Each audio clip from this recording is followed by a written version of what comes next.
திருக்கோஷ்டியூர் நம்பியிடம் 8 திருமந்திர உபதேசம் பெற ராமானுஜர் வந்தபோது, யார் எனக் கேட்க, நான் ராமானுஜன் வந்திருக்கிறேன் எனச் சொல்ல, நம்பி வீட்டிற்குள்ளிருந்தவாறே, நான் செத்து வா என்றார்.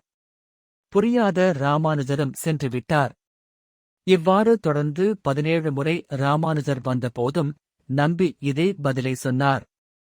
அடுத்த முறை சென்ற ராமானுஜர், அடியேன் வந்திருக்கிறேன் என்றார்.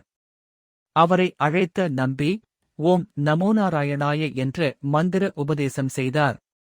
அந்த மந்திரத்தை உபதேசித்துவிட்டு இதை மாற்று சாதியினருக்கு சொல்லக்கூடாது என்றும் அவர் கட்டளையிட்டார்.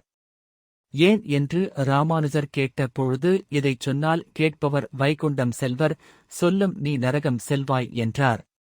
அதைப் பொருட்படுத்தாத ராமானுஜர் திருக்கோஷ்டியூர் மதில் மீது ஏறி நின்று அனைத்து சாதி மக்களையும் அழைத்து, நான் உங்களுக்கு ஒரு மந்திரத்தை உபதேசிக்கவிருக்கிறேன் என்று சொல்லி ஓம் நமோ நாராயணாய என்று உபதேசித்தருளினார்.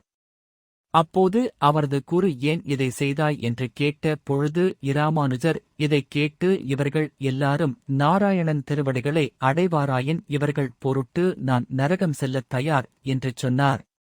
இச்சிறப்பான நிகழ்வு நடந்தது இத்தலத்தில்தான்.